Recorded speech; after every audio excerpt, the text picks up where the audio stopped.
made to you so special? Nothing. I'm just a kid from Brooklyn. I'm from Brooklyn. Brooklyn! Were you scared of it? No, not at all, huh? Nope, I'm from Brooklyn. You're from Brooklyn, huh?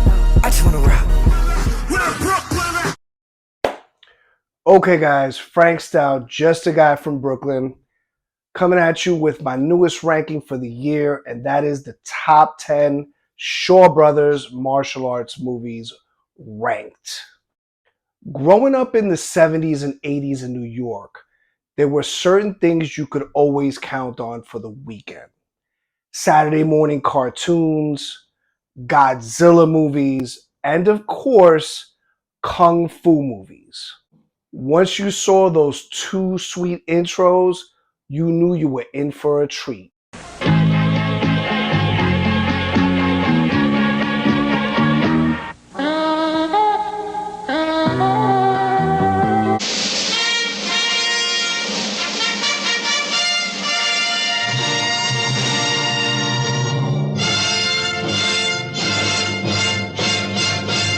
These movies were something different, something special, and 40 plus years later, they have a huge cult following.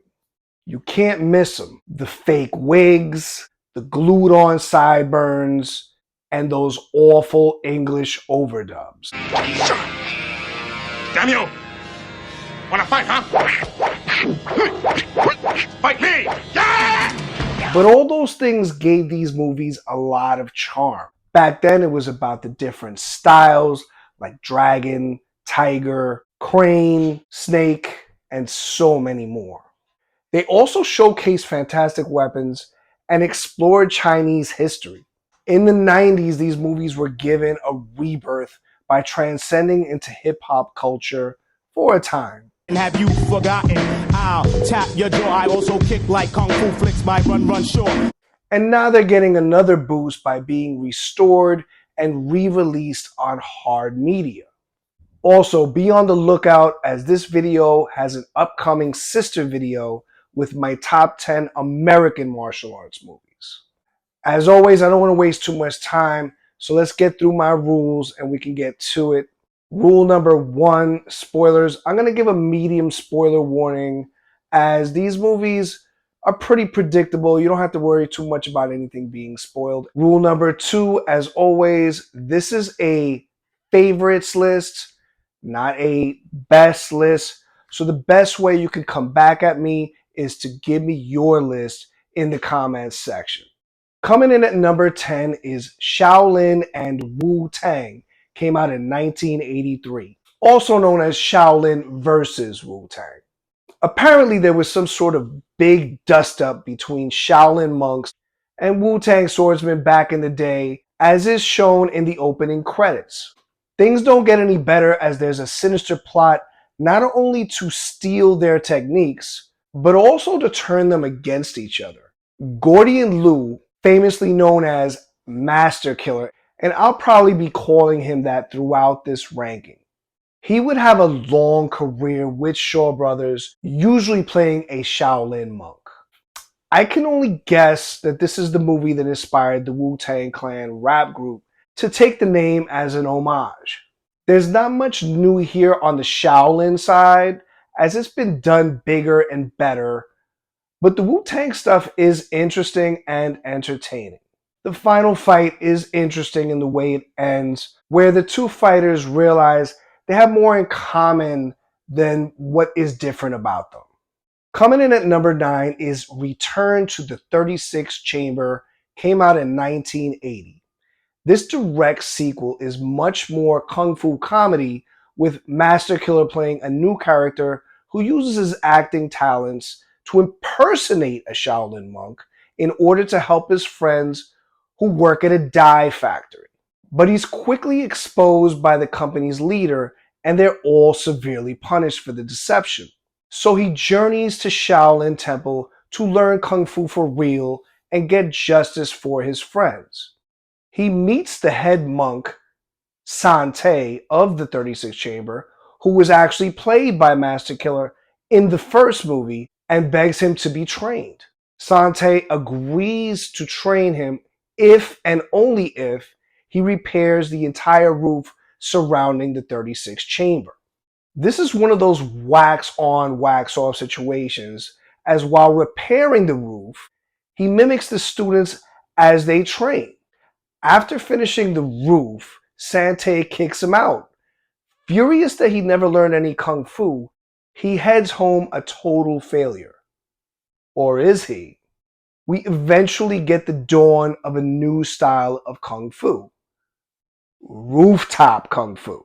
Also known as scaffolding kung fu, depending on if you watch this with the dubs or with the subtitles.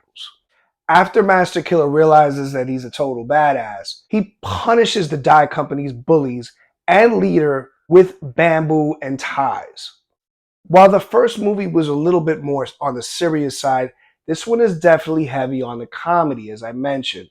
Besides Master Killer hamming it up and being extra funny, always trying to fool people and get over, he has like this sidekick character who's got these huge front teeth, and he literally is like a cartoon character, like come to life. But the martial arts and choreography displayed here is gorgeous. Coming in at number 8 is Heroes of the East, came out in 1978. This is also known as Shaolin Challenges Ninja.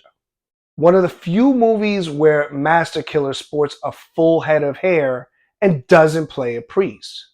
He has just married a beautiful Japanese woman named Kuda through an arranged marriage. She's not only feisty, she's an expert in karate, judo, weapons, and of course, ninjutsu. The newlyweds struggle as she disrespects his kung fu and weapons, calling them garbage. So they literally battle for not only which art is better, but who wears the pants in this fucking family. Master Killer defeats Kuda in every challenge, which any man will tell you is a huge fucking mistake. So Kuda gets butthurt and leaves for Japan. He makes another huge mistake by sending her a boastful letter trying to provoke her to return.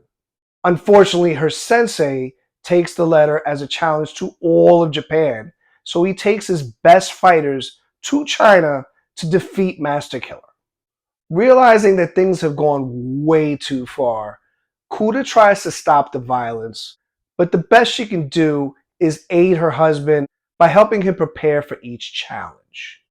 I thought they did a very good job of being respectful to the Japanese arts, as this is obviously a Chinese movie and is going to be a little on the biased side.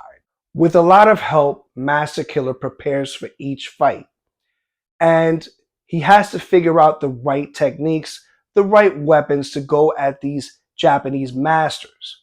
This happens to be the first time I ever saw a martial arts movie where the famous drunken style is on display, as Master Killer must learn it from an actual drunken master in order to defeat a karate expert. But there are so many styles and weapons, which makes this a very fun movie to watch. His final fight against a ninja master is glorious and also very, very long, which makes it that much better. Coming in at number 7 is Executioners from Shaolin. This movie takes some time to get going, as the first act is more of a history lesson about the secret red boat group that travels China posing as entertainers but are secretly freedom fighters. Hung Si Quan, the biggest leader and master of tiger-style kung fu, meets a beautiful woman who just happens to be an expert on crane style. In very comedic fashion, they get married, settle down, and start a family. Although Hung swore revenge against Priest Pai Mei. This is the priest that inspired Tarantino for his Kill Bill movies many years down the road. Pai Mei is so powerful that not only must he be hit in a specific pressure point, he can only be killed at a certain time of day. I believe it's between 1 and 3 o'clock. Which begs the fucking question, Why not hide out somewhere at that time, right? Hung Si Kwan's son, Wen Ding, is only trained by the mother in crane style. He's kind of the comic relief by this point of the movie, as things get very serious with Pai Mei. The fights against Pai Mei are some of the best in all of Shaw Brothers, and the riddle of defeating Pai Mei is clever to say the least, as it appears that Tiger style alone is just not enough. Coming in at number 6 is Crippled Avengers, which came out in 1978. Tu Tin To, a master of Tiger style Kung Fu, becomes bitter about some enemies crippling his son by cutting his arms off. Tu makes iron arms for his son and trains him, making him extremely deadly. They both turn to evil methods as they go around town crippling people. A hero and expert fighter decides to avenge the cripples, only to end up being captured and crippled himself by having his brain damaged. He ends up being the comic relief for the rest of the movie, as he has the mind of a child, but his kung fu skills are still top notch. The cripple's journey to find his teacher in the hopes to learn kung fu and overcome their cripplings. Their training is the middle act of this movie, and it goes far too long in my opinion. But once fully trained, the movie takes off with them returning to town, causing trouble at the local inn. The blind one's hearing is so acute, he's basically Daredevil. And the deaf and mute one uses mirrors so that no one can sneak up on him. The fights between the cripples and Tu's organization are outstanding, showing off many different styles. But that's only the setup for the final battle against Tu and his son. A fantastic movie, but I must admit that lengthy middle act is just a tad too long. Coming in at number 5 is Masked Avengers. Came out in 1981. A group of heroes investigate a cult of evil masked killers who specialize in using the trident. This is easily the most horror-based movie on the list, as these killers murder, rape, and pillage for money. The trident kills are as bloody as it gets, with all types of creative carnage. I find it somewhat comical because they use some sort of bright red paint for blood for these movies, and I imagine they must have gone through gallons of this stuff. The killers are led by 3 chiefs who sport golden masks and use golden tridents.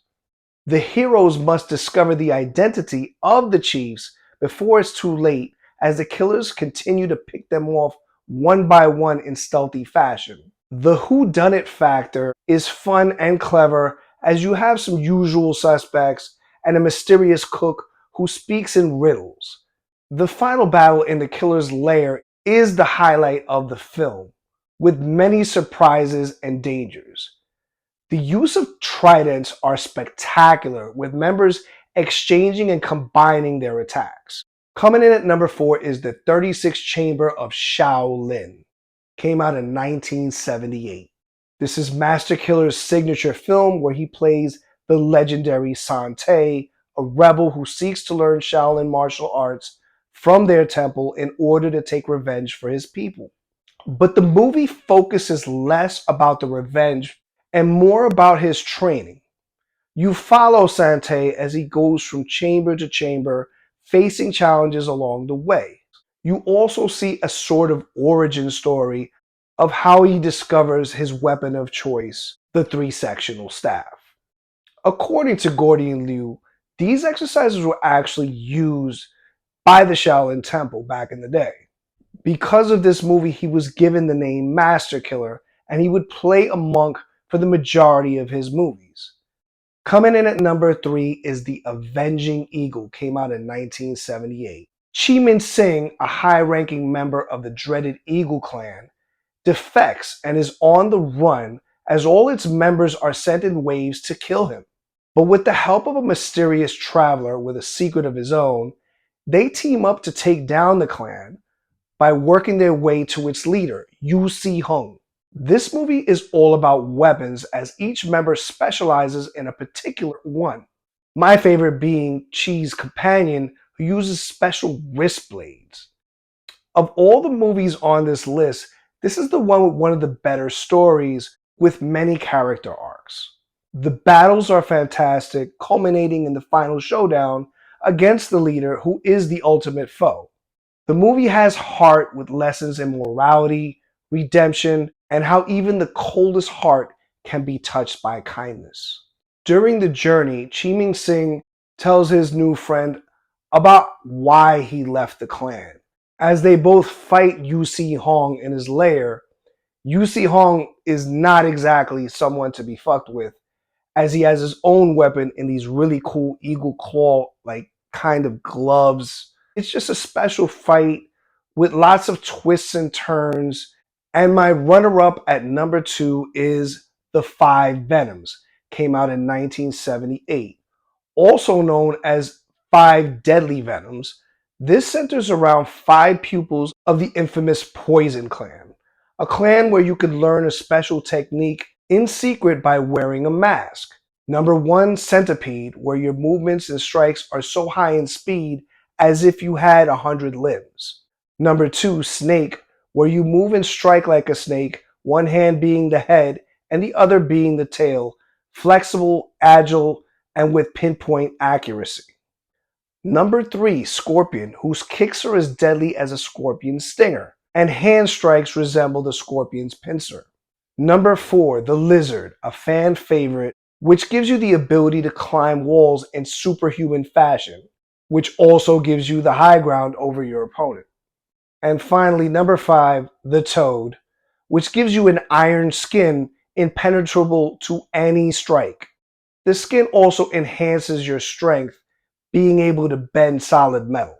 A 6th student is sent to track down the 5, who are in hiding and searching for hidden treasure.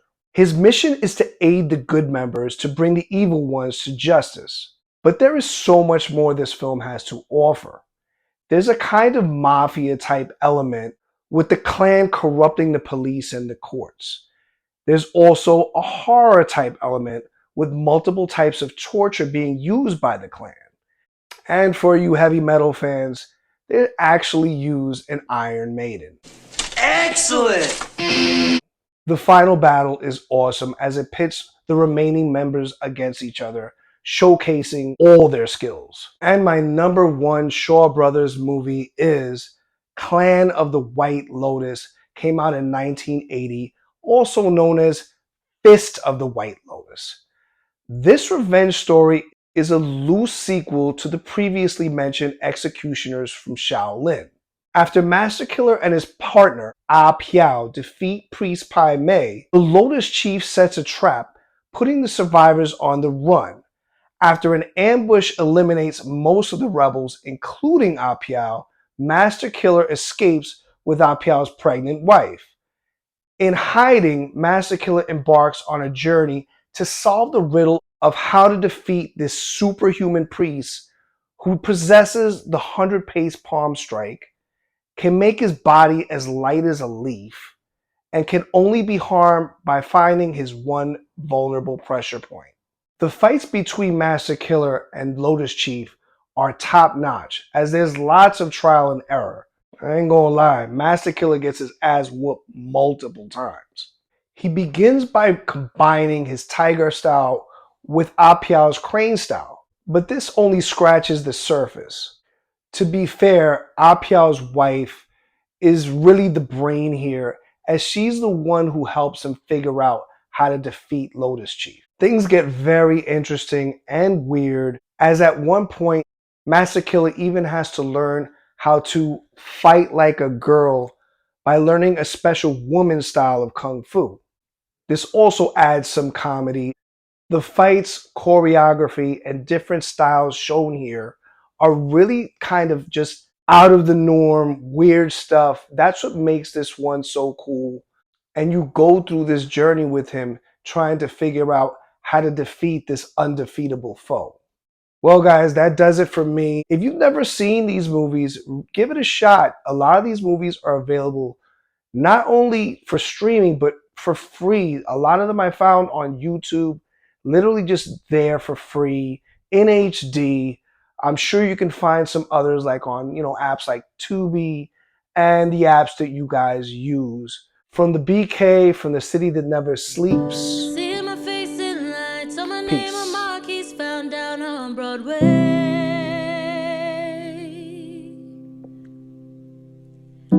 Even if it ain't all it seems, I got a pocket full of dreams, baby. I'm from New York.